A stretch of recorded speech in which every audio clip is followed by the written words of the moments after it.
The best way to describe Nichijou is somewhere between crazy and endearing. The series is bombastic, loud, and wild, while simultaneously being so simple, cozy, and sweet. As a comedy, it leans heavier into its random and fast-paced nature, but in the best way possible. Nichijou can have wacky situations unfold, with one character facing unfortunate circumstances, yet it excludes malice and ill intent. The series is the furthest thing from hateful and always keeps things light and goofy. It is a feel-good experience full of plenty of laughs and outrageous moments, although it cuts this craziness with a variety of pleasant segments, one of which being the slow and serene bumpers. These calm and quaint oases allow the viewer to reset and refresh themselves, granting the series more freedom to return to its wildness without missing a beat. They are used as a palate cleanser before more man versus deer or bazooka girl action. These bumpers are so tranquil and enjoyable. They really slow things down, supplying plenty of relaxing ambient sounds. Generally, with people or animals experiencing the mundane aspects of day-to-day life,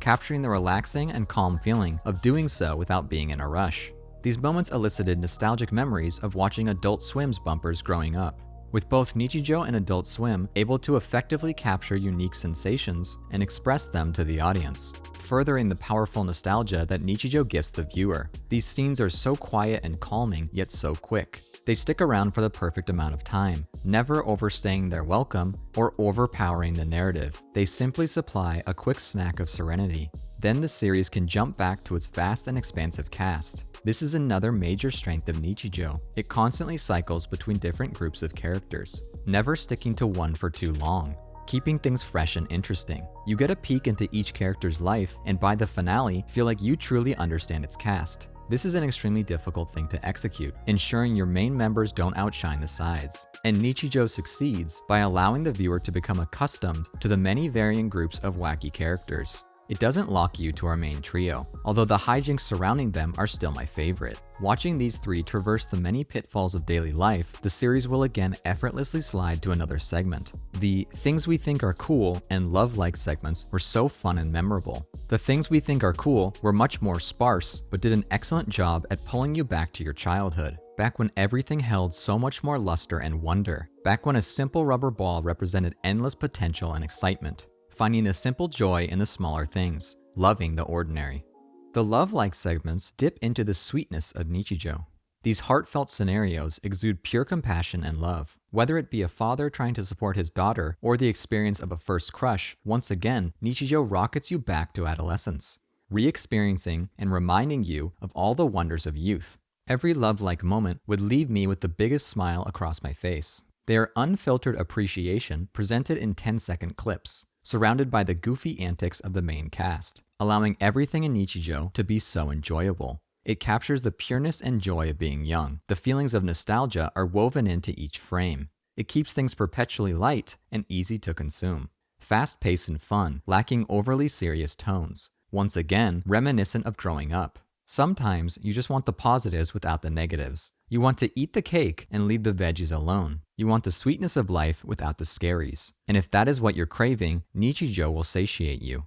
It puts a filter over your past, only pulling up the positive, silly, and fun memories. Even when you relate to a character undergoing difficulties, it isn't painful. It encapsulates the feeling of laughing about a mistake you made years ago. Laser focused on being happy and making you laugh. It's simple and stays true to what it is, reminding you of days goofing around in class, back when you'd have weekend sleepovers with your friends, and back when your imagination would run wild. Nichijou is an IV of happiness. It is simple enjoyment wrapped up in an extravagant package. There is so much relatability to it, despite having such exaggerated elements. When you get hurt, it can feel like the world is ending. When your friend pushes your buttons, you feel the urge to retaliate, the sheer embarrassment and anxiety when it's your turn to order. Accidentally oversleeping and rushing as fast as you can to your destination, escaping an embarrassing situation at all costs. Even a scenario which lacks hyperbole excels in relatability. Yuko eating the melon bread, wordlessly wondering about the expiration date and whether or not to continue eating, struck a chord deeper than any ordinary scenario has the right to.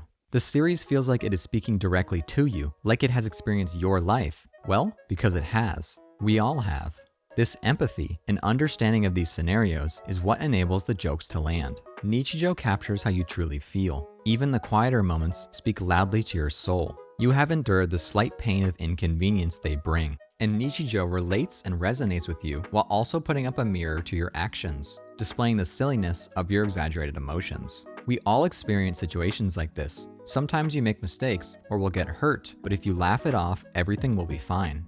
Nichijou is a mashup of normal and absurd, of ridiculous and routine. You have characters living their normal lives, yet you have talking animals, principal versus deer battles, and explosions from simply falling over. And this is what captured me. The series is very pleasant with its art and character designs, yet it is so bombastic and explosive. It is undiluted absurdity, yet calm and charismatic. It is stylized to perfection.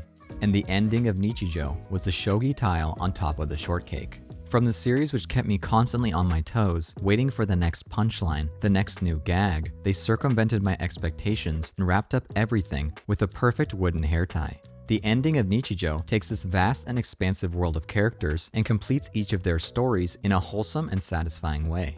It allows Misato and Sasahara to share a sweet moment. It displays the true care and compassion Yuko, Mai, and Nano have for Mio. After her heart is broken, seeing Sasahara with someone else, these three do everything in their power to cheer her up.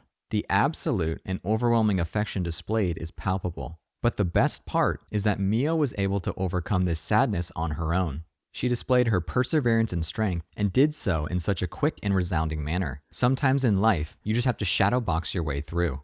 She had run away in sadness and embarrassment, but in doing so had overcome her sorrow and saved someone in harm's way. Life truly is funny. Yet those around her still wanted to make sure she was okay, that she wasn't just pretending to be strong. They don't care if it's embarrassing. They don't care if it's weird. They want to ensure that she is happy. Mai even gives her one of her beloved carvings, which says a lot from a character that doesn't often speak. It radiates love, and the trio is able to succeed in further elevating their friend for life spirit. Even the part of the series that I disliked the most, Hakuse's unwillingness to remove Nano's key, was addressed here. This felt too mean-spirited for the series, yet Nichijou is able to instill a sweet lesson combined with hilarious comedy.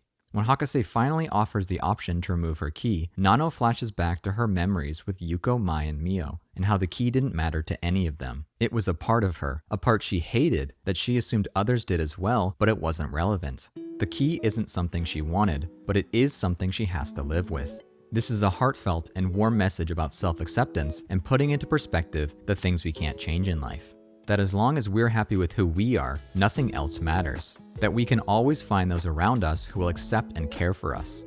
And the perfect ending to this arc is that the smaller key Hakase had promised turned out to only be an addition rather than a replacement. It was simply an add-on that installed a new feature for Nano to display her genuine happiness through key spinning.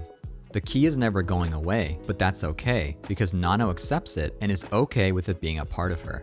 And thus, the celebration begins. But in classic Nichijou fashion, Hakase immediately drops the cake. Despite this, they're all okay. Yuko even lets out a small giggle, which induces an eruption of laughter from everyone else. Everything is fine as they're all together celebrating. No matter the circumstance, no matter the craziness of the world, you can find happiness for yourself and others. And the most wonderful way to finish off the series is when the camera cuts to Nano to draw attention to her key continually spinning. Nichijou is a series about the ordinary that truly is extraordinary.